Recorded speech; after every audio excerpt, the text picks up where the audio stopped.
Respected chairman sir, अभी आपका एक पीआईबी में प्रेस रिलीज़ आया जिसमें आपने बताया कि एसएससी अभी तक अपने सारे एग्ज़ाम्स कंडक्ट कराने में सक्सेसफुल हुआ है, पर शायद आपका ध्यान उन एस्पायरेंट्स पे नहीं गया जिन्होंने अपने एग्ज़ाम में बहुत सारे टेक्निकल ग्लिचेस को फेस किया। मैं अपनी स्टोरी आपको बताना चाहती हूँ और शायद मेरे जैसे बहुत सारे एस्पायरेंट हैं जिन्होंने सेम सिचुएशन फेस की होगी। मेरा एग्ज़ाम 12 सितंबर की शिफ्ट 1 में था। मेरा सेंटर था JP institute, Mawana road, Meerut. मेरी एंट्री टाइम से हो गई थी, सब कुछ स्मूथ था। लैब के बाहर हम 7:40 पे प्रेजेंट थे। बायोमेट्रिक 8:30 के बाद स्टार्ट हुआ, वो भी हमें सर्वर रूम से सीट एलोकेट हुई। ठीक है, वो भी वहाँ तक भी कोई दिक्कत नहीं थी। एग्ज़ाम 9 बजे स्टार्ट है, 8:55 तक हमारे पास सीट अवेलेबल नहीं थी। हमें लास्ट 5 मिनट्स में सीट एलोकेट होती है, कोई दिक्कत नहीं। हम वहाँ गए, बैठे।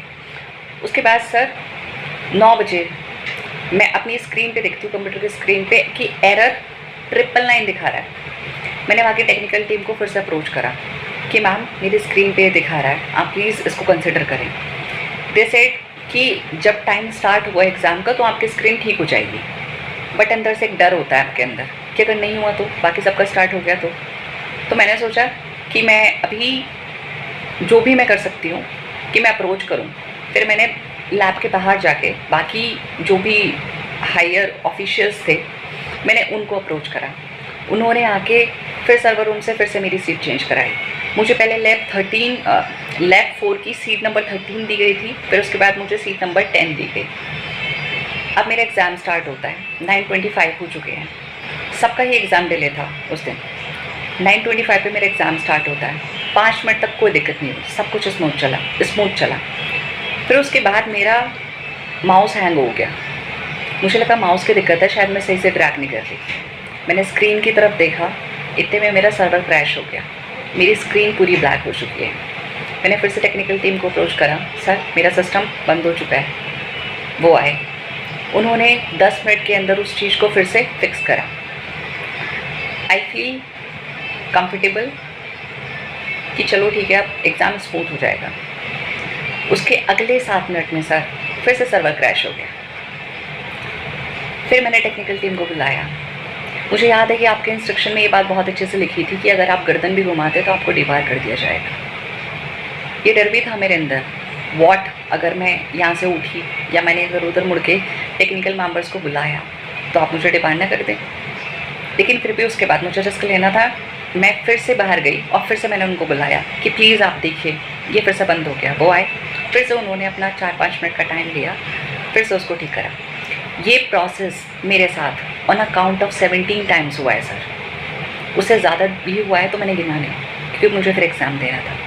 मेरे लिए अभी ये इम्पॉर्टेंट नहीं था कि मेरा एग्ज़ाम कैसे होगा, क्वेश्चंस कैसे आए हैं। मेरे लिए इम्पॉर्टेंट ये था कि बस मेरा सिस्टम किसी तरीके से काम कर जाए। जब पूरी लैब में सबका एग्ज़ाम हो चुका था, वहाँ मेरा एग्ज़ाम 1 घंटा 50 मिनट तक चला। I was the last one. और इसमें पूरा स्टाफ, जो लैब का केओस था क्योंकि बाकी सबका एग्ज़ाम हो चुका है, उसको तो मैं काउंट भी नहीं कर रही हूँ। उसके बाद सर मैंने अपने पेशेंस को रखते हुए पूरा एग्ज़ाम किया कि नहीं, मुझे अपना सिलेक्शन बचाना है अभी। उसके बाद मैं वहाँ से निकली। मैंने जो भी आपके ऑफिशियल थे, एसएससी की तरफ से एक मेंबर आए हुए थे, मैंने उनको अप्रोच करा। उनको भी मेरी दिक्कत पता थी, उन्होंने खुद ही सीट एलोकेट द्वारा करवाई थी, तो उनको दिक्कत समझ में आ रही थी पूरी तरीके से। उन्होंने मुझसे बोला कि आप ग्रीवेंस डाल सकते हैं एसएससी को, क्योंकि हम सर्वर के से रिलेटेड कोई भी चीज़ मैनेज नहीं कर सकते, वो हमारे हाथ में नहीं है। आई रिक्वेस्ट दैम कि प्लीज़ आप रिटन में कुछ लिख दीजिए। उन्होंने वो करने से भी मना कर दिया। तो मुझे समझ में आ गया कि जो मुझे करना है वो खुद ही करना पड़ेगा। मैं वहाँ से बाहर आई। मैं जिस मोमेंट पे बाहर आई, मैंने एसएससी को मेल करा, मैंने हेडक्वार्टर मेल करा, मैंने हेडक्वार्टर में कॉल करा, अपना कंसर्न बताया। उन्होंने मेरा रजिस्ट्रेशन नंबर मांगा और उसको कंसिडर करा। उन्होंने बोला कि हम आपको रिप्लाई करते हैं, लेकिन ज़्यादा सही हुआ अगर आप अपनी रीजनल ऑफिस में कॉल करें। मैंने वहाँ कॉल करा, मैंने वहाँ पोस्ट भेजा, लेटर पोस्ट करा अपना ग्रीवेंस बताते हुए। उसके बाद सर मैंने उनको मेल भी करा। आपका जो फीडबैक आपने एसएससी के पोर्टल पे डाला था, मैंने उसके सारे इंस्ट्रक्शंस फॉलो करे। आपने जो जैसे जहाँ बताया वो सब कुछ फॉलो किया गया। 12 सितंबर और आज इट इज़ 15 सितंबर, मुझे अभी तक कोई रिस्पॉन्स नहीं मिला। मुझे नहीं पता कि आप तक मेरे ग्रीवेंस पहुंचा भी है या नहीं, या फिर कोई इस पर एक्शन होगा भी या नहीं। सर, मैं आपसे सिर्फ इतना ही रिक्वेस्ट कर रही हूँ। मुझे पता है कि बहुत सारे बच्चों का आपकी नज़रों में एग्ज़ाम बहुत अच्छा हो रहा है, लेकिन आपके ही वर्ड्स मैं आपको याद दिला रही हूँ। एक रिसेंट इंटरव्यू में आपने ये कहा था कि आपको कहने की भी ज़रूरत नहीं है, हम लॉग एनालिसिस करेंगे, जहाँ हम खुद देखेंगे अगर एक भी बच्चे के साथ गलत हुआ है हम उसका फेयर एग्ज़ाम कराएंगे, और जब तक हम एक सिंगल बच्चे का फेयर एग्ज़ाम नहीं कराते थे एग्ज़ाम की रिक्रूटमेंट साइकिल कंप्लीट नहीं होगी। मैं वही विश्वास के साथ आपसे रिक्वेस्ट कर रही हूँ कि प्लीज़ आप कंसिडर करें। मेरे जैसे बहुत सारे एस्पायरेंट होंगे, क्योंकि जब मैं वहाँ बाहर निकली थी तो मैं उन फेलो एस्पायरेंट से मिली जिन्होंने मेरे जैसे ही इश्यूज़ फेस करे। बहुत सारे ऐसे बच्चे थे जिनकी लैब्स मल्टीपल टाइम चेंज हुई, जिनका सर्वर क्रैश करा। Sir, please consider this. अगर आपके लिए ये सिर्फ एक रिक्रूटमेंट साइकिल है तो हमारे लिए ये जॉब उससे कई गुना ज़्यादा मायने रखती है। आई बिलीव कि आप इस चीज़ को टाइमली कंसिडर करेंगे और हमें जल्दी से जल्दी वो सॉल्यूशन देंगे जो हमारा एक फेयर सिलेक्शन सिक्योर करेगा। On this note, I just request you on behalf of all those aspirants जिन्होंने मेरी जैसी कोई भी दिक्कत फेस करी है। Thank you so much.